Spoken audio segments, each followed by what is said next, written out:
Hello everyone, this is शोभित अरमान। आज की इस वीडियो में हम बात करने वाले हैं नीट एग्जाम के बारे में। हमारे देश में अगर आपको डॉक्टर बनना है तो सिंगल मेडिकल एंट्रेंस एग्जाम है नीट एग्जाम।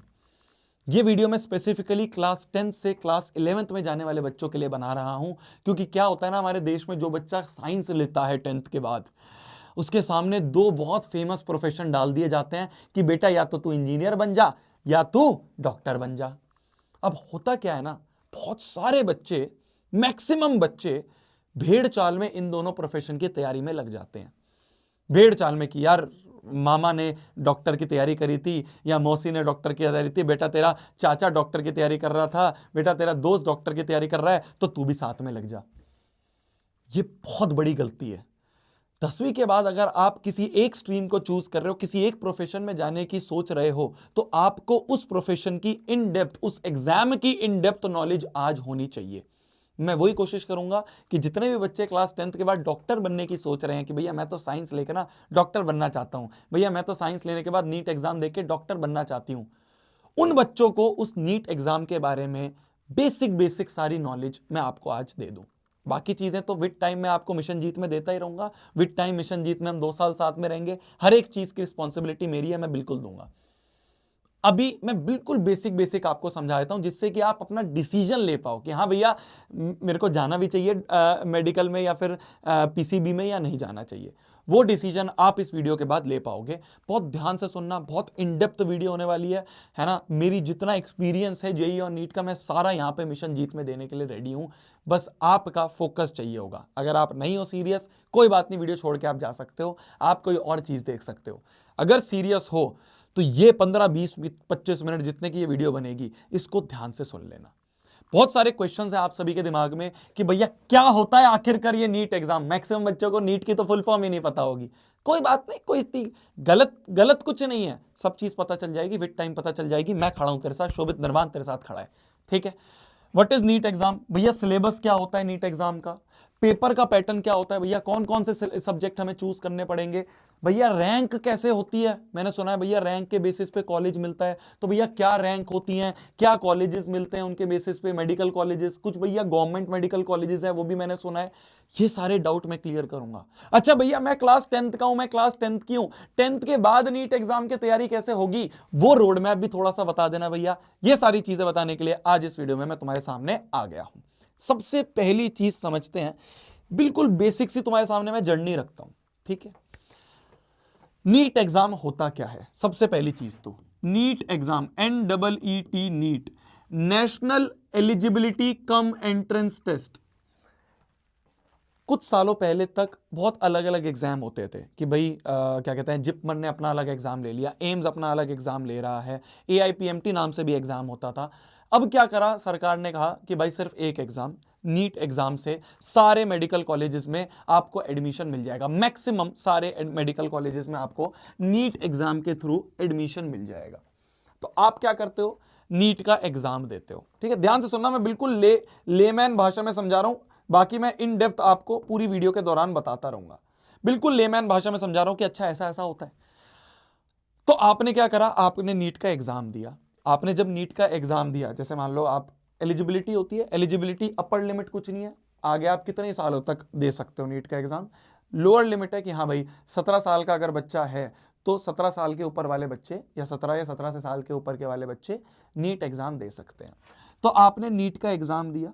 नीट का एग्जाम देने के बाद 720 नंबर का एग्जाम होता है, तो 720 नंबर में से आपका कुछ स्कोर आया, 720 में से आपका कुछ स्कोर आया। उस स्कोर के बेसिस पे रैंक निकलती है। उस स्कोर के बेसिस पे, इस स्कोर के बेसिस पे, इस स्कोर के बेसिस पे आपकी रैंक निकलती है। भाई जिसने सबसे ज्यादा स्कोर करा उसकी रैंक 1, AIR 1 आ गई। उससे कम वाले का रैंक 2। बहुत लेमैन भाषा में समझा रहा हूं, ध्यान से सुनते रहना, इन डेप्थ सब समझ में आएगा। उससे कम वाले की rank 3, rank 4 and so on up to, जितने बच्चे अपीयर करते हैं उतनी रैंक बन जाती है। जैसे 2025 में लास्ट ईयर करीब 22 लाख बच्चों ने नीट का एग्जाम दिया था, 22 लाख बच्चों ने नीट का एग्जाम दिया था। तो ऐसे ही 1 से लेके 22 लाख तक रैंक बन जाती है, ठीक है। जितने नंबर जिस बच्चे के आएंगे उस हिसाब से उसकी रैंक बन जाएगी, ठीक है। अब क्या होता है, इन 22 लाख में से करीब करीब 12 लाख बच्चों ने नीट का एग्जाम क्वालिफाई करा था। ध्यान से सुनना, क्वालिफाई करने का मतलब नहीं है कि आपको कॉलेज मिल रहा है, ध्यान से सुनते रहना। 12 लाख बच्चे नीट एग्जाम में क्वालिफाई कर गए थे। ठीक है, हमारे देश में एमबीबीएस की जो सीट है इस समय वो करीब 1.5 लाख है, रफली एक 30 से 1.5 लाख के अराउंड एमबीबीएस की सीट्स है। कितनी? मान लो अप्रोक्सीमेटली 1.4 लाख बोल ले, एमबीबीएस की सीट है। ठीक है, एमबीबीएस की सीट है 1.4 लाख टोटल बता रहा हूं मैं। ठीक है, इनमें से भी सिर्फ और सिर्फ 50 से 60 हजार गवर्नमेंट मेडिकल कॉलेज की सीट है, गवर्नमेंट मेडिकल कॉलेज की सीट है एमबीबीएस की। तो 22 लाख बच्चे बैठे, उन 22 में से 12 लाख तो क्वालिफाई करें, क्या नीट का एग्जाम क्वालिफाई करें, उनमें से 1.5 लाख के अराउंड बच्चों को एमबीबीएस में एडमिशन मिल जाता है। इस एमबीबीएस में तो प्राइवेट में मिक्स्ड है, खाली सरकारी अगर जाना है आपको तो आपको टॉप के 50 से 60 हजार बच्चों में आना पड़ेगा, टॉप के 50 से 60 हजार बच्चों में आना पड़ेगा अगर आप गवर्नमेंट मेडिकल कॉलेज के बारे में सोच रहे हैं, गवर्नमेंट मेडिकल कॉलेज के बारे में सोच रहे हैं। गवर्नमेंट मेडिकल कॉलेज मतलब भैया जैसे सबसे बड़ा नाम आपने एम्स सुना होगा, तो वो बिल्कुल ऊपर वाले बच्चों को एम्स मिल जाता है। फिर उसके बाद आपने और बहुत सारे, जैसे दिल्ली में सफदरजंग है, मौलाना आज़ाद है, मेरा एक हॉस्टल का एक हमारे दोस्त है, वो मौलाना आज़ाद में इस समय जो नीट की तैयारी कर रहे थे। तो एक दोस्त है हमारा जो इस समय एम्स पटना में है। तो 12 लाख बच्चे तो क्वालिफाई करे, उनमें से भी गवर्नमेंट मेडिकल सीट सिर्फ 50-60 हजार है ना। टोटल मेडिकल एमबीबीएस सीट जो है वो 1.4 लाख के अराउंड है। तो भैया ये जो बच गए बच्चे, ये क्यों क्वालिफाई कर देते हैं? क्वालिफाई करने का रीजन ये रहता है कि अगर कोई बच्चा नीट क्वालिफाइड है तो वो फिर आगे एमबीबीएस के अलावा आपके जो डेंटल होता है, डेंटल कोर्स में एडमिशन ले सकता है, होम्योपैथी में भी है ना, बीडीएस हो गया, और इसके बाद आपका आयुर्वेदा हो गया। इस तरह के अलग अलग जो तुम्हारे कोर्सेज होते हैं उनमें भी एडमिशन ले सकते हैं, इसलिए वो क्वालिफाई का टैग देते हैं। काफ़ी कॉलेजेस हैं, जैसे कोई बच्चा कोई प्राइवेट मेडिकल कॉलेज में लेना चाहता है तो वहाँ पे वो कहते हैं कि भाई अगर आप क्वालिफाइड हो ना, रैंक आपकी मान लो नीचे है पर आप क्वालिफाइड हो तो आपको एडमिशन मिल जाएगा, है ना। कुछ बच्चे फॉरेन में जाके, तो वहाँ की कुछ यूनिवर्सिटीज़ हैं जो कि नीट के क्वालिफिकेशन, नीट के स्कोर को भी मान लेती हैं। आपको क्या टारगेट करना है, ये सारा क्या है ना, बहुत बड़ा जंजाल है, अभी दिमाग खराब होगा तुम्हारा। तुम्हारा क्या टारगेट होना चाहिए? तुम्हारा तो टारगेट है भैया पापा मम्मी के पैसे ज्यादा नहीं खर्च करवाने। हमारा तो टारगेट है भैया इन 50-60 हजार गवर्नमेंट मेडिकल कॉलेज वाली सीट में आना है, इन 50-60 हजार गवर्नमेंट मेडिकल कॉलेज वाली सीट में आना है। हमारा तो ये टारगेट होना चाहिए। कैपेबिलिटी पे कभी अपने आप को जज मत करना, ठीक है? ध्यान से सुनना मेरी बात को। तुम्हारे चाचा चाची, मामा मामी, मौसा मौसी, दुनिया भर के दोस्त तुम्हारी कैपेबिलिटी पे तुम्हारे बहुत जज करेंगे, तुम्हें अपने आप पे जज नहीं करना है। अगर ठान लिया, पहली बात तो ये वीडियो देख के समझियो कि हाँ मेरे लिए है या नहीं है, और अगर तूने ठान लिया कि हाँ भैया मेरे लिए है, तू कर सकता है, तू कर सकती है, तू आ सकता है इस 50-60 हजार सीट के अंदर। ये 22 लाख जो होती है ना, बहुत भीड़ होती है, बहुत भीड़ होती है। ये इनमें से सीरियस तो 4-5 लाख ही बच्चे होते हैं, बाकी तो ये है कि चलो पापा ने बोल दिया जाके दे दिया एग्जाम, मम्मी ने बोल दिया जाके दे दिया। अगर तुम एक सीरियस एस्पिरेंट हो तो 5-6 लाख बच्चे ही हैं जिनके साथ तुम्हारा कंपटीशन होगा, उनमें से भी और सीरियस जो है वो 3-4 लाख बच्चे ही, 2-3 लाख बच्चे ही हैं। क्या मेरी बात समझ में आ रही है? तो अगर ठान लिया है, कर सकते हो। हमें टारगेट करना है कि हमें तो भैया इन गवर्नमेंट मेडिकल कॉलेज में आना है, क्योंकि यार प्राइवेट मेडिकल कॉलेजेस की फीस ही 1 करोड़ से ऊपर जाती है, तो हमें तो भैया गवर्नमेंट मेडिकल कॉलेजेस में जाना है, ये टारगेट हमारा होना चाहिए। ये मैंने तुम्हें बेसिक सा एक रोड मैप बताया कि नीट एग्जाम के बाद मार्क्स आते हैं, मार्क्स के बाद रैंक आती है, रैंक के हिसाब से आपके कॉलेजेस मिलते हैं। अब आ जाते हैं आज के दिन पे। अरे अभी तो 10th में हो ना, अभी तो 10th में हो ना, तो भैया 10th के बाद क्या सीन रहेगा, 10th के बाद क्या रोड मैप रहेगा, उसकी बात करते हैं। नीट एग्जाम तो चलो जब 11वीं 12वीं हो जाएगी उसके बाद देना है, अभी 10th के बाद क्या करना है उसके बारे में बात कर लेते हैं। देख लो, ध्यान से सुन लो। अगर आपने क्लास 10th अभी पास कर ली, ठीक है, ऑब्वियस सी बात है कर लोगे, क्यों नहीं करोगे। 10th पास करने के बाद अगर आपको डॉक्टर बनना है और डॉक्टर बनने के लिए अगर आपको नीट का एग्जाम देना है तो आपके सामने सबसे पहला जो स्टेप आएगा, जो बिल्कुल फर्स्ट स्टेप होगा आपके सामने, वो होगा स्ट्रीम सिलेक्शन। वो होगा स्ट्रीम सिलेक्शन। आपको स्ट्रीम सेलेक्ट करने का ऑप्शन दिया जाएगा कि भैया बताओ 11वीं 12वीं कौन सी स्ट्रीम में पढ़ना चाहते हो। तो अगर आप नीट का एग्जाम देना चाहते हो तो 11वीं 12वीं में आपको कौन कौन से सब्जेक्ट लेने हैं? आपको फिजिक्स लेना है, आपको केमिस्ट्री लेना है, बायोलॉजी लेना है, एक आपकी इंग्लिश हो गई, और एक और 5th सब्जेक्ट हो सकता है मैथ्स। मत ले लेना गलती से भी। मैं आपको ये पर्सनल एक्सपीरियंस बता रहा हूं। मैंने बहुत सारे बच्चे देखे हैं जो ये सोचते हैं भैया मैं तो क्या करूंगा, PCMB ले लूंगा। ध्यान से सुन लो, 10th और 11th को कंपेयर मत करना कि भैया जैसे 10th निकाल देती वैसे ही 11th निकाल दूंगा, वैसे ही 11th निकाल दूंगी। नहीं, मैथ्स अपने आप में एक बहुत बड़ा सब्जेक्ट है, बायो अपने आप में एक बहुत विशाल सब्जेक्ट है। दो नाव पे पैर रखोगे तो गिरोगे। ये मेरे को एज अ बड़ा भाई, मैं तुम्हें ज्यादा एक्सप्लेनेशन नहीं दूंगा। अगर शोभित भैया पे ट्रस्ट करते हो, अगर शोभित भैया पे विश्वास करते हो, थोड़ा सा भी मेरे को बड़ा भाई की तरह मानते हो, गलती से भी PCMB में मत भाग जाना। एक तरफ जाओ, या तो PCM में जाओ या PCB में जाओ, एक तरफ जाना है।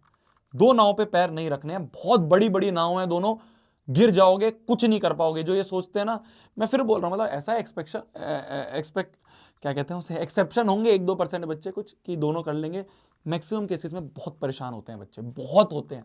मैं तुम्हें आज गारंटेड दे रहा हूं, जो ये बच्चे हैं ना होशियार वाले, जो PCMB में जाएंगे, 2-3 महीने बाद तुम देखोगे खुद परेशान होते हैं, यार भैया प्लीज मेरी स्ट्रीम चेंज कर दो, मैम प्लीज मेरी, सर प्लीज मेरा स्ट्रीम चेंज कर दो। देखोगे तुम, अभी लिख के ले लो, एक तरफ जाना। शोभित भैया की ये बात बिल्कुल लकीर में मान लो, ठीक है। इसका कोई एक्सप्लेनेशन नहीं दूंगा, बस समझ लो 3-4 महीने बाद जब तुम 11वीं में जाओगे, मिड 11वीं में देखोगे बच्चे परेशान हो रहे हैं, तुम मेरे को आके थैंक यू कहोगे कि भैया थैंक यू, बचा लिया। मैं तो पता नहीं क्या सोच रहा था, मैं तो पता नहीं क्या सोच रही थी कि दोनों लेके ना JEE भी दे दूंगी, नीट भी दे दूंगा। एक पे जाना है, एक पे जाना है। तो आपको क्या करना है, आपको क्या करना है, एक और 5th सब्जेक्ट, जैसे कुछ बच्चे कंप्यूटर साइंस ले लेते हैं, है ना, कुछ बच्चे कंप्यूटर साइंस ले लेते हैं, कुछ बच्चे फिजिकल एजुकेशन ले लेते हैं, PED ले लेते हैं। मैंने फिजिकल एजुकेशन ली थी, ठीक, तो इजी रहती है थोड़ी सी। तो ये कुछ सब्जेक्ट्स हैं आपके जो कि आपको मैंडेटरी लेने पड़ रहेंगे, ठीक है। फिजिक्स, केमिस्ट्री, बायो तो आपकी सबसे मैंडेटरी सब्जेक्ट है, ठीक है। अब मैं थोड़ा सा तुम्हें ग्लिम्प्स देता हूं, थोड़ा सा मैं तुम्हें ग्लिम्प्स देता हूं, ध्यान से सुनना, ध्यान से सुनना। फिजिक्स, केमिस्ट्री, बायोलॉजी, 9th-10th में जो तुमने फिजिक्स पढ़ी थी उससे बहुत बड़ी फिजिक्स होने वाली है, बहुत बड़ी फिजिक्स होने वाली है। आप पढ़ोगे क्या स्पीड से गाड़ियां भागती हैं, है ना, किस एंगल पे रेन आती है ना, और एक बॉडी है जो ऊपर से रोल करती हुई आ रही है, एक डिस्क है जो ऊपर से रोल करती हुई आ रही है, उसकी स्पीड निकालो, उसका एंगल निकालो, बहुत सारी मैथमेटिक्स इन्वॉल्व होने वाली है उसमें। अब बच्चे का यही क्वेश्चन आता है कि भैया आप बोल तो रहे हो, आप बोल तो रहे हो कि मैथ्स मत लेना, पर भैया मैंने सुना है फिजिक्स में भी मैथ्स का यूज होता है। मैंने तो ये सुना है भैया फिजिक्स में भी मैथ्स का यूज होता है। तो भैया बिना मैथ्स लिए कैसे करेंगे? मैथ्स का बहुत बेसिक यूज होता है, ठीक है। एक चैप्टर होता है, हम भी तुम्हें करवाएंगे, मिशन जीत में भी तुम्हें करवाया जाएगा। एक चैप्टर होता है जिसे कहते हैं बेसिक मैथमेटिक्स। ध्यान से सुनना, बहुत इंपॉर्टेंट चीज बता रहा हूं, ये बच्चे नहीं समझ पाते हैं। बच्चे यही कॉन्ट्राडिक्शन, यही क्या कहते हैं पॉइंट देके मेरे को कहते हैं कि भैया इसलिए तो PCMB ली थी क्योंकि मैथ्स भी आती है फिजिक्स में। एक चैप्टर है बेसिक मैथमेटिक्स, 3-4 घंटे का चैप्टर है बस। मिशन जीत में करवाएंगे तुम्हें, तुम टेंशन मत लो। अगर तुमने खाली ये पढ़ लिया ना तो इस बेसिक मैथमेटिक्स में वो सारी मैथमेटिक्स कवर हो जाएगी जो कि फिजिक्स में लगने वाली है। तो मतलब बस 3-4 घंटे की थोड़ी सी मैथमेटिक्स सीखनी है, वो मैथमेटिक्स हम तुम्हें सिखा देंगे, तुम फिजिक्स के लिए रेडी हो जाओगे।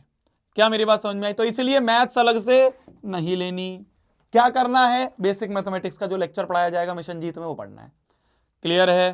क्लियर है, ठीक है, कोई दिक्कत नहीं है, कोई परेशानी नहीं है, बहुत बढ़िया। तो फिजिक्स में हम इस तरह की चीजें पढ़ेंगे। इलेक्ट्रिसिटी तुमने पढ़ी है 12th में, तुम वैसे ही एक इलेक्ट्रिसिटी का थोड़ा सा बड़ा रूप पढ़ोगे, है ना। आपने वो पढ़ा है कॉनकेव कॉन्वेक्स मिरर पढ़ा है ना, वो थोड़ा सा और एडवांस लेवल का पढ़ोगे, है ना। आप क्या कहते हैं स्ट्रिंग के बारे में पढ़ोगे, आप पानी के बारे में पढ़ोगे, है ना। उसके अंदर भी अलग अलग चीजें, बहुत सारी चीजें हैं जो कि आप पढ़ रहे, गैसेस के बारे में पढ़ रहे, तो ये सारी चीजें हैं जो कि आप पढ़ रहे होगे। क्लियर है जी, क्लियर है। ये हो गया फिजिक्स के बाद। मैं तुम्हें जस्ट थोड़ा सा ऐसे ओवरव्यू दे रहा हूं बेसिक बेसिक कि क्या क्या तुम पढ़ने वाले हो। अब अगर मैं बात करूं तुम्हारे केमिस्ट्री की, तो केमिस्ट्री क्या क्या है ना, 3 पार्ट हो जाते हैं। केमिस्ट्री 3 भागों में डिवाइड हो जाती है। एक भाग होता है ऑर्गेनिक केमिस्ट्री, एक भाग होता है फिजिकल केमिस्ट्री, और एक भाग होता है इनऑर्गेनिक केमिस्ट्री। एक ऑर्गेनिक, एक इनऑर्गेनिक और एक फिजिकल, ठीक है। ऑर्गेनिक केमिस्ट्री क्या हो गया? ऑर्गेनिक केमिस्ट्री हो गया जो केमिकल रिएक्शंस पढ़ते हो तुम, है ना। सबसे पहले चैप्टर 10th में पढ़ा था ना, केमिकल रिएक्शन इक्वेशन पढ़ रहे होगे अभी तुम एग्जाम के लिए। उन्हीं की बहुत सारी इक्वेशंस पढ़ने वाले हैं, है ना। ऐसी बहुत सारी रिएक्शंस पढ़ेंगे। ये होती हैं रिएक्शंस जो होती हैं सारी, वो ऑर्गेनिक में पढ़ाई जाती है। जस्ट ओवरव्यू दे रहा हूं। फिजिकल में मोल कॉन्सेप्ट, 9th में पढ़ा था मोल कॉन्सेप्ट। मोल कॉन्सेप्ट को ही अपन बहुत आगे तक पढ़ रहे होंगे, मतलब 2 साल अपन मोल कॉन्सेप्ट के आगे आगे आगे आगे करके बहुत सारी चीजें पढ़ेंगे। थोड़ा बहुत इसमें कैलकुलेशंस इन्वॉल्व होती है, वो कैलकुलेशंस भी यहाँ पे कवर हो जाएंगी, कोई टेंशन लेने की जरूरत नहीं है। इनऑर्गेनिक केमिस्ट्री की अगर बात करें तो इनऑर्गेनिक केमिस्ट्री में हम पढ़ते हैं पीरियोडिक टेबल के बारे में। पीरियोडिक टेबल के जो एलिमेंट्स है ना, उनके बारे में हम इनऑर्गेनिक केमिस्ट्री में पढ़ते हैं। क्लियर है, बहुत बढ़िया। अब आ जाते हैं बायोलॉजी में। बायोलॉजी भी जो है, बायोलॉजी भी आपकी 2 पार्ट में डिवाइड हो जाती है। एक होती है आपकी जूलॉजी और एक होती है आपकी बॉटनी, ठीक है। जूलॉजी, जू जू जू जू मतलब एनिमल, है ना। जू में तो एनिमल्स ही होते हैं, तो अपन इस तरह से मतलब बोल सकते हैं। तो इसमें हम एनिमल्स के बारे में पढ़ते हैं और बॉटनी में हम प्लांट्स के बारे में पढ़ते हैं, ठीक है। तो बायोलॉजी भी आपकी 2 पार्ट में डिवाइड हो जाती है 11th में जाने के बाद, ठीक है जी। तो फिजिक्स बता दिया मैंने, केमिस्ट्री बता दिया मैंने, बायोलॉजी बता दिया मैंने, इंग्लिश तो चलो तुम्हें पता ही है बचपन से, और फिजिकल एजुकेशन में दौड़ना भागना सब सीखते हैं। कंप्यूटर साइंस में हम कंप्यूटर के बारे में कोडिंग वगैरह थोड़ी बहुत सीखते हैं, बेसिक लेवल की। ये हो गया आपका स्ट्रीम सिलेक्शन, जो बहुत बड़ा एक डाउट होता है बच्चे को कि भैया मेरे को भैया नीट के एग्जाम की तैयारी करनी है, कौन कौन से सब्जेक्ट लेने चाहिए। मैंने बता दिया तुम्हें कौन कौन से सब्जेक्ट तुम्हें लेने चाहिए। तो अब क्या होगा, मैं तुम्हें तुम्हारी जर्नी के साथ लेते हुए चल रहा हूं। तो तुमने जी 10वीं के बाद अपने अच्छे एग्जाम के स्कोर करे, स्कोर करने के बाद तुम्हारा रिजल्ट आया, तुमने स्ट्रीम सेलेक्ट करा, स्ट्रीम सेलेक्ट करने के बाद तुमने 11वीं में एडमिशन ले लिया। ये सारी स्ट्रीम तुमने सेलेक्ट करी, ये सारे सब्जेक्ट तुमने सेलेक्ट करे, और सब्जेक्ट सेलेक्ट करने के बाद 11वीं में तुमने एडमिशन ले लिया। अब क्या होगा, अब क्या होगा, अब पूरी 11वीं और पूरी 12वीं, क्या बोला मैंने, ध्यान से सुनना, पूरी की पूरी 11वीं और 12वीं आप अच्छे से इंटेंसिव तरीके से क्या कर रहे होगे, नीट की प्रिपरेशन कर रहे होगे, नीट की प्रिपरेशन कर रहे होगे। पूरी 11वीं और 12वीं आपके साथ हम नीट की प्रिपरेशन करवा रहे होंगे। इस बीच में बहुत सारी चीजें होने वाली हैं, मैं तुम्हें आज लिख के देता हूं। मैं तुम्हें बोलता था ना 11वीं एक बहुत बड़ा जंप होता है, 10वीं से 11वीं एक बहुत बड़ा जंप है। 11वीं से 12वीं तो बच्चे समझ जाते हैं, आदत हो जाती है कि हाँ यार बहुत परेशानियां झेल ही ली हैं, बहुत दर्द सहन कर ही लिए हैं, तो 11वीं से 12वीं में तो क्या ही दिक्कत होगी। पर 10वीं से 11वीं का जो जंप होता है ये बहुत बड़ा जंप होता है। 11वीं जो होती है ना, ये जो क्लास है ना, इतनी बदनाम क्लास है, ये इतनी परेशानदायक क्लास है, ये इतनी डरावनी भयानक क्लास है, जिसमें आधे से ज्यादा बच्चे जो है यही दम तोड़ देते हैं। क्यों दम तोड़ देते हैं? मैं तुम्हें डरा नहीं रहा हूं, मैं तुम्हें सिर्फ अवेयर कर रहा हूं, मैं तुम्हें एज अ बड़ा भाई अवेयर कर रहा हूं, हर पॉइंट पे खड़ा हूं तुम्हारे साथ।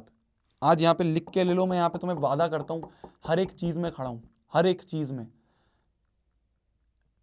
बशर्ते तू भी मेरे साथ हर जगह खड़ा है, तू भी मेरे साथ हर जगह खड़ी है, तू मेरे पे ट्रस्ट कर रही है। दिक्कत ये होती है, क्या होता है, बच्चे क्या है ना, डिफरेंट डिफरेंट लोगों पे भागना शुरू करते हैं। ये सुना 2 दिन फिर इस पे भागेंगे, फिर 2 दिन इस पे, फिर अब ये आ गया इसकी बात, एक को चुन लो, एक को पकड़ लो। मैं जरूरी नहीं कर रहा हूं मेरे को, मेरे अलावा कोई और तुम्हें बेहतरीन लगता है, मेरे से अच्छा कोई लगता है, जाओ, पर किसी एक के पास, मुझे किसी से इससे फर्क नहीं पड़ता कि तुम मिशन जीत के साथ हो या फलाना के साथ हो, मुझे इससे फर्क पड़ता है कि तेरा नीट में अच्छी रैंक आनी चाहिए और तेरे को मेडिकल कॉलेज मिलना चाहिए।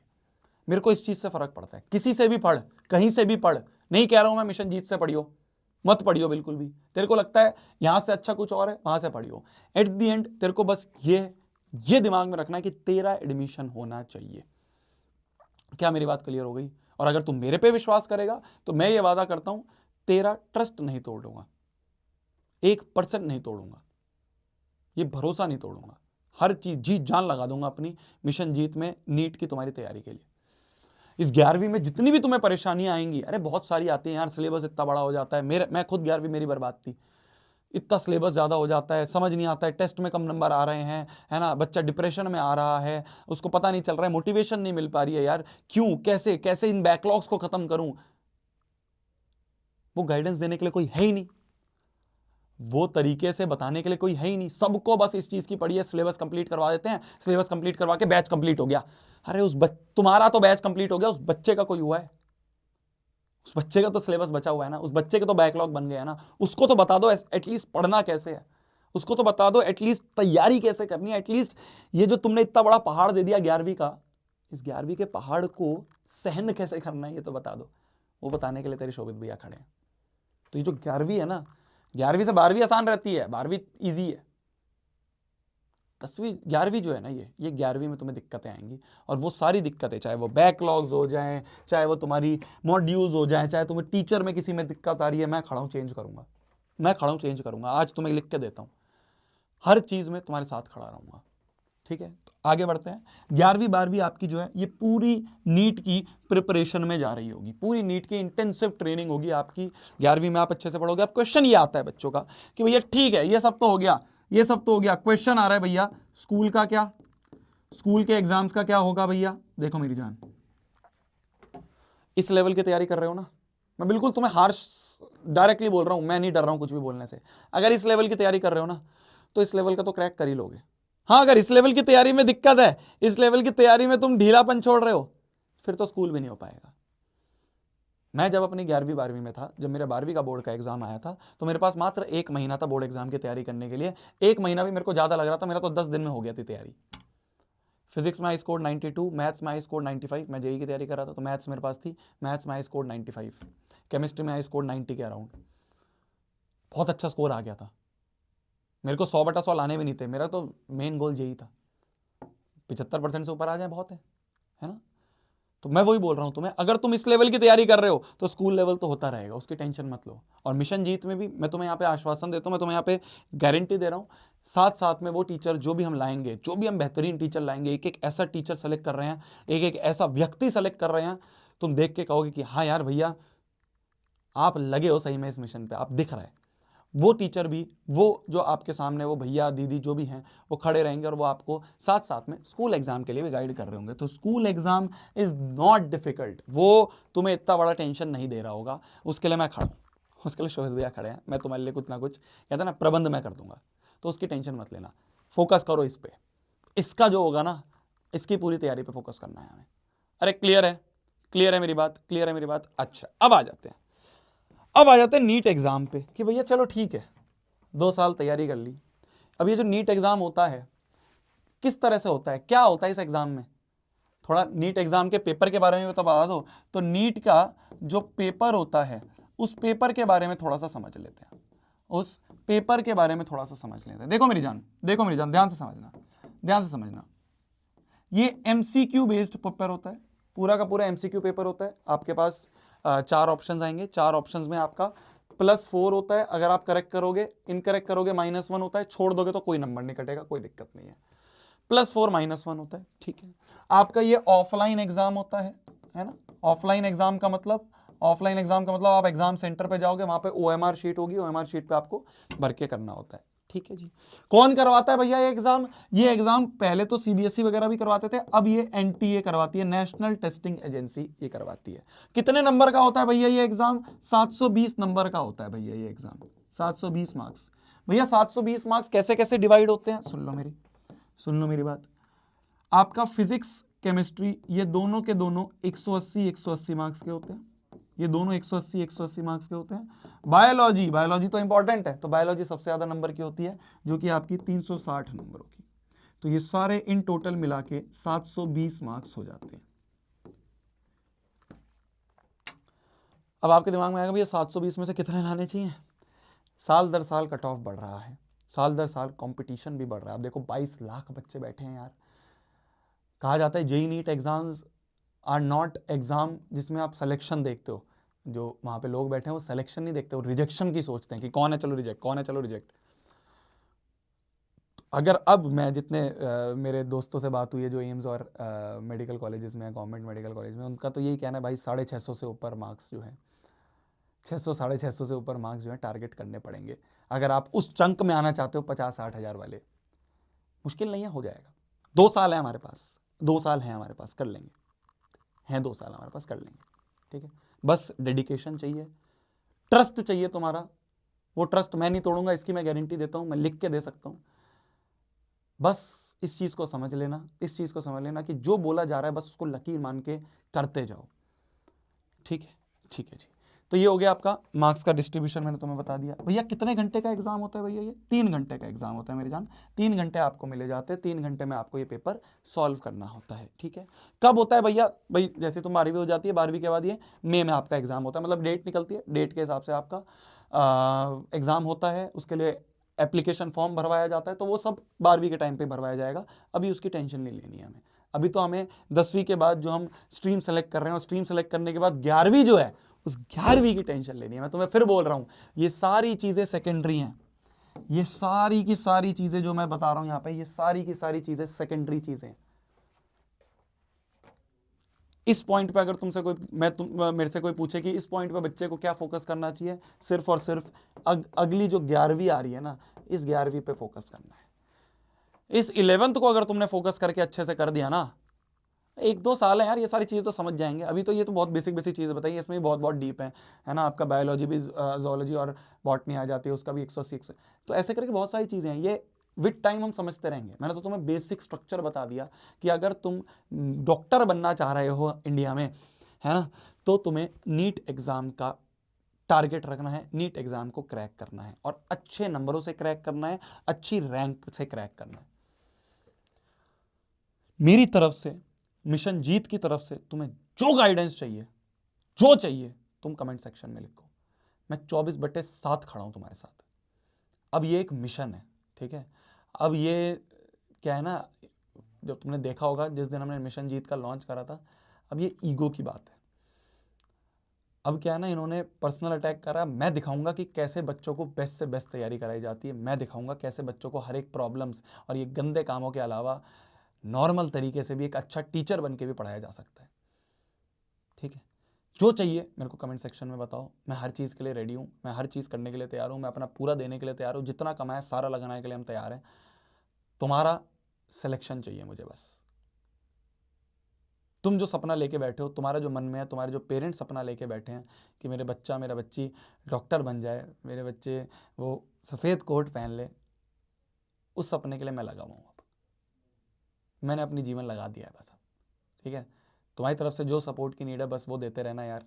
हाँ, लग जाओ, अब लग जाना बस। ठीक है, 10वीं का बोर्ड का एग्ज़ाम दो, 10वीं के बोर्ड के एग्ज़ाम के बाद मिशन जीत खड़ा है तुम्हारे लिए। बस मैं वो ट्रस्ट नहीं तोड़ूंगा, मैं फिर बोल रहा हूँ, गारंटी देता हूँ वो नहीं तोड़ूंगा। तुम्हारी तरफ से बस डेडिकेशन चाहिए होगी, तुम्हारी तरफ से बस ये चाहिए होगा। एक बेसिक सी चीज़ बताता हूँ, ध्यान से सुनना, आखिरी पॉइंट बता रहा हूँ। बच्चे क्या होते हैं ना, 11वीं में जाते ही ये सोचने लग जाते हैं कि यार मैं ये भी कर लेता हूँ, ये बुक भी कर लेता हूँ, वो बुक भी कर लेती हूँ, इस कोचिंग में भी एडमिशन ले लेता हूँ, उस कोचिंग का मॉड्यूल भी ले लेता हूँ। तुम देखोगे ऐसे ऐसे तुम्हारे आसपास सारे जीव जितने भी हैं, जितने भी जीव जंतु तुम्हारे आसपास नीट के एस्पिरेंट होंगे, सब यही कर रहे होंगे। 99% बच्चा यही कर रहा होगा, 100 जगह भाग रहा होगा। मैं तुम्हें, ये उस बच्चे ने बोला है जिसकी रैंक 200-300 रैंक थी, एम्स में उसका एडमिशन होता, उस बच्चे ने बोला ये कि अपने गुरु को, जो आपका टीचर है, उसकी बातों को लकीर मान लो। जो क्लास में पढ़ाया जा रहा है, जो होमवर्क दिया जा रहा है, बस इतना भी कर लोगे ना, तो तुम उन 99% भीड़ से आगे होगे। मैंने तुम्हें बिल्कुल आसान तरीका बता दिया है क्रैक करने का, बिल्कुल आसान। जो मास्टर हैं, जो टीचर हैं, उन पे कहीं भी पढ़ रहे हो, मैं फिर बोल रहा हूं तुम्हें, मैं यहां पे बेचने नहीं आया हूं यार। क्या बेचूं, अभी तो कुछ है ही नहीं। क्या बेचूं, अभी तो कुछ है ही नहीं। अभी तो टीचर भी नहीं है, कुछ भी नहीं है, अभी तो सब इनिशियल लेवल पे है, सबकी तैयारी चल रही है। मैं तुम्हें बस ये बताना चाहूँ, यहाँ जाओ, वहाँ जाओ, कहीं और जाओ, तीसरी जगह जाओ, ऑफलाइन जाओ, जहाँ भी जा रहे हो जाओ, बस जहाँ भी जा रहे हो उस पर 100% ट्रस्ट करना, उसको पूरा गुरु मान के अगले 2 साल समर्पित कर देना। अगले 2 साल बाद तुम देखोगे तुम इन इन इन गवर्नमेंट मेडिकल कॉलेज में बैठे हो, इन गवर्नमेंट मेडिकल कॉलेज में बैठे हो। बस जितना जितना बोला जा रहा है टीचर, बस उतना उतना करते रहो यार, बस उतना उतना करते रहो। हमारे मास्टर कहते थे कि अगर आपको उसके बाद भी एक्स्ट्रा टाइम मिल रहा है, मतलब आप वो सही से नहीं कर रहे हो, क्योंकि वो ही बहुत ज्यादा होता है यार। रेगुलर नोट्स रिवाइज करने, रेगुलर डीपीपी करने, रेगुलर मॉड्यूल करने, रेगुलर टेस्ट अटेम्प्ट करने, रेगुलर सैंपल पेपर्स करने, रेगुलर होमवर्क करना, रेगुलर बहुत सारी चीजें हैं। अगर उतना भी कर लोगे ना रोज का, तो तुम्हें एक्स्ट्रा टाइम मिलेगा ही नहीं। एक्स्ट्रा टाइम मिलेगा नहीं तो 100 चीजों के बारे में सोचोगे नहीं। Thank you so much. I hope आपको चीज़ें समझ में आई हो। कुछ और चीज़ चाहिए मेरे को बिल्कुल बताना कमेंट सेक्शन में, मैं खड़ा हूँ तुम्हारे साथ। ठीक है जी, all the very best, all the very best. अच्छा होगा, पक्का अच्छा होगा। शोभित भैया, मिशन जीत तुम्हारे साथ खड़ा है। इस जंग को जीतने के लिए मिशन जीत तुम्हारे साथ खड़ा है। Good night, take care. खाना खा लो, अभी मैं भी खाना खा लेता हूँ। बाय।